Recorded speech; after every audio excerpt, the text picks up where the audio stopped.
මොන වගේ දේවල්ද තියෙන්නේ මේ දේවල් ගැන කතා කරන්නේ. මගේ තියෙන එක්ස්පීරියන්ස් එක විතරයි. ඔයාලගේ සල්ලිත් ඉතිරි කරගන්න. අනිත් දේ තමයි small daily expenses. ඒ ප්‍රශ්න අසමින් ඉගෙන ගන්න. බලන්නකො මේ දාලා තියෙන කමෙන්ට් එක. සමහරව හිතන්න පුළුවන් ඇත්තටම මේ දේවල් ගැන කතා කරන්න ඔයා කවුද? ඔයාට මොන වගේ දේවල්ද තියෙන්නේ මේ දේවල් ගැන කතා කරන්න කියලා. හැබැයි මං ඔයාලත් එක්ක ෂෙයා කරගන්න මගේ තියෙන එක්ස්පීරියන්ස් එක විතරයි. සල්ලි ඉතිරි කරන්න බැරි වෙන හේතු ගණනාවක් තියෙනවා. අපි බලමු මොකක්ද මේ හේතු ටික කියලා. එතකොට ඔයාලට පුළුවන් ඔයාලගේ සල්ලිත් ඉතිරි කරගන්න. මාසේ අන්තිම වෙද්දී ඔයාලගේ සල්ලි කීයක්වත් ඉතුරු වෙන්නේ නැද්ද? එහෙනම් මෙන්න හොඳම ක්‍රම ටිකක්. මුලින්ම ඔයාලගේ සැලරි එක ගත්ත ගමන් ඔයාලා කරන්න ඕනේ ඔයාලගේ සැලරි එක මැනේජ් කරගන්න එක. ඒ කියන්නේ මුලින්ම ඔයාලගේ වියදම හදා ගන්න ඕනේ. මම මේකට මෙච්චරක් වියදම් කරනවා, මම මේකට මෙච්චරක් වියදම් කරනවා, මම මේ දෙයට මෙච්චරක් වියදම් කරනවා කියලා. ඒ කියන්නේ ඔයාගේ සැලරි එකෙන් සම්පූර්ණයෙන්ම බජට් එකක් ක්‍රියේට් කරගන්න ඕනේ මුලින්ම. මේ තමයි දෙවෙනි කාරණාව. ඔයාලගේ අතට සල්ලිකයක් හරි ආවට පස්සේ ඔයාලා බලන්න ඕන ඔයාලට තියෙන අවශ්‍යතාවන් සහ උවමනාවන් මොනවද කියලා. යාළුවෙක් දෙයක් ගත්ත පළියට එහෙම නැත්නම් මොකක් හරි ඩිස්කවුන්ට් එකක් දාලා තියෙන පළියට අපිට ඒ දේ අවශ්‍යද කියලා පොඩ්ඩක් හිතන්න ඕනේ. එතකොට තමයි අපේ සල්ලි කොහොම හරි මැනේජ් කරගන්න පුළුවන් වෙන්නේ.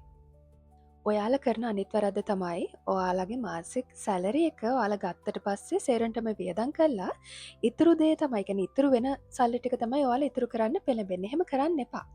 සැලරි එක අතර ගත්තට පස්සේ ඒකෙන් 10%ක් වෙනම සේව් කරන්න. අර කතාවක් තියෙනවනේ pay yourself first. ඒ කියන්නේ ඔයාලා සැලරි එක ගත්තට පස්සේ ඔයාගේ අනාගතය වෙනුවෙන් එහෙම නැත්නම් වෙනම ඉන්වෙස්ට්මන්ට් ප්ලෑන් එකක් වෙනුවෙන් ඔයාගේ තියෙන සැලරි එකෙන් 10%ක් සේව් කරන්න. අනිත් දේ තමයි small daily expenses. ඒ කියන්නේ මොකක්ද? සාමාන්‍යයෙන් ඔයාලා හිතන්නකෝ ඔයා ජොබ් එකක් කරනවා. ජොබ් එකක් කරනකොට ඔයාලා උදේ කෑම එකත් කඩෙන් ගන්නවා, දවල් කෑම එකත් කඩෙන් ගන්නවා. එතකොට සතියක් අවසානයේදී ඔයාලා දවස් 5කට ඒ වැඩේ කරනවා. එතකොට සතියක් අවසානයේ එකතු කරලා බලන්න ඒ ගාන කොච්චරද කියලා. එතකොට හිතන්නකෝ මාසයක් අවසානයේ ඔයාලා ඒ වැඩේට කොච්චර වියදම් කරනවද කියලා. එතකොට ඒ කියන්නේ ඔයාලගේ ප්ලෑන් එක ඔයාලා වෙනස් කරොත් ඒ කියන්නේ දවසේ ඒ කියන්නේ Tamanට අවශ්‍ය දේවල් කනබොන දේවල් ඔයා හිතන්නක උදාහරණයක් විදිහට ඔයා උදේ පාන්දර නැගිටලා උයාගෙන ඇවිල්ලා ඒ කැම ටික ගන්නව නම් ඒ ප්‍රශ්න වලට වෙන්නේ නැහැ. ඒ කියන්නේ එච්චර වියදමක් යන්නෙත් නැහැ. මාසය අවසානයේ එකතු කරලා බලනකොට මට මෙච්චර වියදමක් ගෙහෙල්ලා කියලා ඔයාලට දුක් වෙන්නත් අවශ්‍ය නැහැ. අනිත් දේ තමයි ඔයාලා අනිවාර්යෙන් එමර්ජන්සි ෆන්ඩ් එකක් හදා ගන්න ඕනි. ඔයාලා සැලරි ගත්ත ගමන් හිතන්නකෝ 40000ක් ඔයාලගේ සැලරි එක ගත්ත කියලා. එකෙන් 5000ක් ඔයා වෙනම account එකකට එකතු කරන්න. සාමාන්‍යයෙන් ඒක ඔයා මාස ගණනක් එකතු කරනකොට ඔයාගේ account එකේ සාමාන්‍ය සැලකිය යුතු මුදලක් ඉතුරු වෙනවා. ඔයාට හදිසියක් ආවොත් එහෙම නැත්නම් ඔයාගේ අතේ සල්ලි නැතිම වෙලාවක ඔයා එහෙම නැත්නම් ඔයා ලෙඩ වෙලාවට සාමාන්‍ය සල්ලි ප්‍රමාණයක් අවශ්‍ය වෙලාවක ඒ දේ ඔයාට වැදගත් වෙන්න පුළුවන්. ඉතින් අදම ඔයාලට මේ වැරදි වලින් එකක් හරි වෙනවා නම් ඒ වැරද්ද අනිවාර්යෙන් හදාගන්න.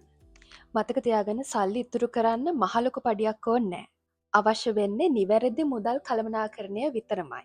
මේ වීඩියෝ එක ඔයාලට වැදගත් වුණා නම් ලයික් එකක් දාන්න. ඒ වගේම තමයි සල්ලි එකතු කරන්න බැරි යාළුවෙක් ඉන්නව නම් එයාට බලන්න මේ වීඩියෝ එක ෂෙයා කරන්න. ඒ විතරක්ම නෙමෙයි තවත් මේ වගේ වීඩියෝස් බලන්න ඕන නම් මාවත් ෆලෝ කරගෙනම යන්න.